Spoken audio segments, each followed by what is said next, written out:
After some of the most thrilling semifinal matches in history, Fox Sports is proud to bring you exclusive coverage of the UAF Champions League finals as Bayern Munich becomes the first team since 1984 to play the final in their home stadium as they take on Drogba and Chelsea, with both teams looking to complete their improbable championship run. So the Champions League final is live Saturday, May 19th, 2 p.m. Eastern, 11 a.m. Pacific, only on Fox. They just had a great match. Manchester United and Manchester City battled it out. Great soccer match. So that continues there for Fox Sports. Yeah, you don't often see a four-door Cadillac racing, but you know, is that the racetrack that Red Farmer still runs at? Yes, absolutely. The Talladega dirt track. Yesterday, with it raining, the Red Farmer stories were out in full force. And I'll tell you what, if you've ever... Check out these fans. There you go. Check out these fans. Andy Jeffers there on the right. Mike Joy on the left. Mike knows those that we're looking at. We're definitely watching you guys. Don't worry. Thanks for sticking around, enjoying a little ARCA racing. Yeah, Mike and the guys will have all the coverage right here on Fox live Sunday. What a great race that'll be. It's going to be a really good race. It really is. So the race car is being pulled back behind the wall. The one of Mikey Kyle, he made his way onto pit road. It looks like they did some work to that race car. He's back on pit road now. He was almost upside down. They're going to pop the hood, take a look under there, see if there's any damage to the suspension. Again, like I said, almost upside down, so hard slam back to the concrete, asphalt here at Talladega. Take another look at what happened coming out of turn 2. Yeah, right here is Mikey Kyle. And he's going to get some contact here. As he comes down the racetrack, the 04 was trying to stick his nose in there. He makes a little contact, turns Mikey Kyle around. And then you see the camouflage car. He's just going to move up out of the way. But unfortunately, the 11 of Brett Hudson was there with some momentum, and he turned the camouflage car. Right, that's 76. John Ferrier into the outside wall. Well, I think if you look at Mikey's situation, obviously the 04 had a lot bigger run than what I assume he thought or the spotter thought.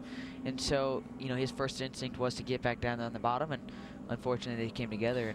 Well, the problem is that he left the bottom open to start with. I mean, he was up high enough to allow the 04 to think that he could get to the bottom. If you're going to stay on the bottom, you got to be on the bottom. You really do. Justin, I know you're looking at me, and I was kind of laughing while you're talking. It was not you. Our director, Roger Vincent, said, "You can't see the camouflage car." That is very true. That is very true. The camouflage car goes out of our vision, and our director said, "You can't see the camouflage car."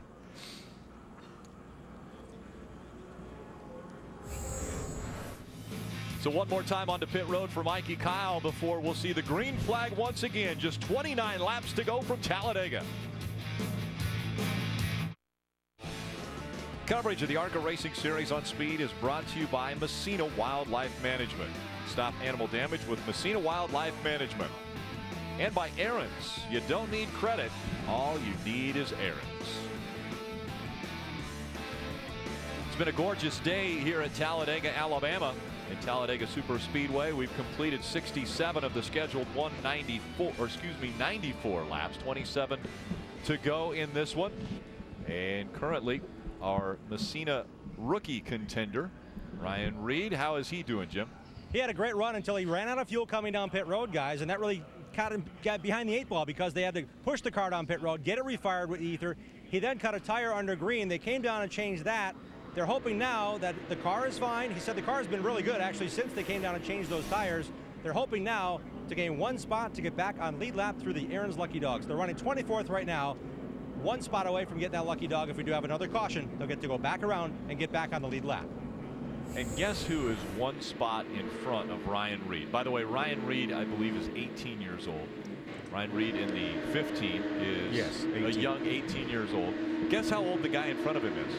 I don't even want to guess that. James Harvey Hilton, running just in front of Ryan Reed, is 77 years old. I'll tell you what, he's one of the greatest guys in the garage, though, and he still gets around as good as a 20-year-old. I don't know how he does it. He was a NASCAR Winston Cup.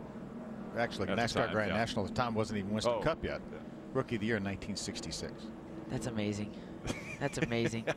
And still gets it done. It's great. It's great. James Harvey Hilton currently running in the 23rd spot right now. He is the first car on the, or one lap down, so just off of the lead lap. Car's back in line. The flashing lights off of the pace car, meaning he'll make the hard left turn. Already has onto pit road. Field back in the hands of Chad Hockenbraugh. Right behind him, Matt Lofton running second. Brandon McReynolds, Sean Corr, Brandon Davis, your top five. Green flag back in the air. We're back underway. Really important just to come up through the gears. Don't miss any gears. Get that back down to the bottom, just like Chad Hockenbraugh did. You see Frank Kimmel's hung up on the outside of 3 wide. Got Brandon Davis, the 99, in the middle. Those are two drivers racing for position. Ryan Reed in that 15. Now remember, he's a lap down car, but he is on the inside line there, right up with that top 5.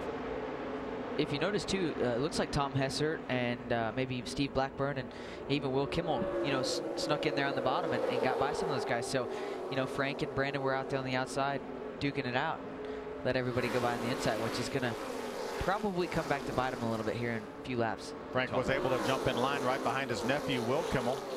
We talked about how that preferred line right now is on the bottom. Frank obviously saw something, maybe the potential to get by someone on the restart, but got hung out now and has dropped back a couple spots. So that time after they cross the stripe, Frank Kimmel drops back to the 8th spot. In front of it, Blackburn and Will Kimmel have moved up into the 6th and 7th spots. It looks like Chad Hockenbraugh has been well schooled. You see his left side tires on that yellow line. He's not going to leave any thought of anybody being able to get below him and still not be below the yellow line. Absolutely not. And you see Matt Lofton doing a great job there. But when you're the guy in second, obviously you can't go below those yellow lines. So you're doing everything you can to move him out of the way, but it's not that easy. You know, Chad's staying right there on those yellow lines, and it's going to be, he's going to have to pass him on the outside. Again, a smoother racetrack, meaning not as much physical work going on, but with just 24 laps to go when they cross the stripe, how much are they already thinking about the end of this race? Okay, do I block? Do I ever come off of the yellow line? If they start to go too wide, do I need to move to the middle? How much thinking is going on right now with 24 laps to go? You're playing every scenario you can possibly think of out every lap. I mean, it's unbelievable, especially if you're the guy in the front. Do you block? Do you not block? What do you do there? You know, the one thing that is kind of crazy about restricted plate racing is it can change 100 times from the time you get to the start-finish line to the time you get back around on the last lap. So you might have it all planned out, but it's not going to go the way you plan for sure. And right now, Chad Hockenbraugh, as well as all these guys in that lead pack, they're looking in the mirror as much as they are out the windshield. You know, especially with not being able to bump each other, you're trying to stay in the middle there. You don't want to get too good of a run on the guy in front of you, but you don't want to get not a good enough run that the guy behind you can go by you. So you're constantly, I don't know if you can say you look out both, but you look out both at the same time. One eye goes out the windshield, one eye looks in the mirror. I don't have that talent. I'll tell you that right now. And it's very amazing. I know that what you guys do is definitely incredible. One of the things that some of these drivers are going to be asked to do toward the end of this race is something that they've never even practiced.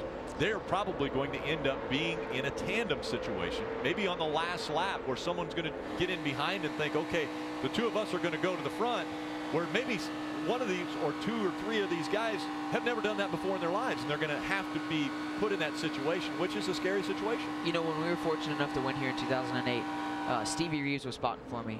Been around the spotting game for a long time, and he was teaching me things during the race that I thought, man, I don't know if I can do that. And so we were working on them, and guess what? At the end of the race, we were able to use those, and it worked out perfectly. And got fortunate enough to pass Joey Logano that hadn't used those, and we caught him off guard with it. You're exactly right. I mean, you look at the guys up front, there's not a lot of experience there, and they do it very well, that's for sure. And I think, you know, come into the race, you can definitely catch the people off guard. Our top four have never won an ARCA race before, and this could change today. Ray, what's happening with those spotters? Well, I just wanted to add on that. You know, Justin talking about Stevie Reeves, he is calling the shots today for Matt Lofton in that number 16. I'm listening to Brandon McReynolds down here. He has Tab Boyd Boyd as a spotter up there. Chad Hockenbraugh has Tim Fedewa. So a lot of these guys are getting an incredible amount of information about where their opponents are, what they should do. Do you drag the brake? When are they coming? Lots and lots of information. But Brandon McReynolds just said a few moments ago, tell the car behind me to come up and let's start doing a little bumping. We need to practice this a little bit and try to set ourselves up for those final 2 laps. You know, Rick, you talk about the top 4 never have won in the ARCA Racing Series. 8 of the top 10 have never been the victory lane in an ARCA Racing Series.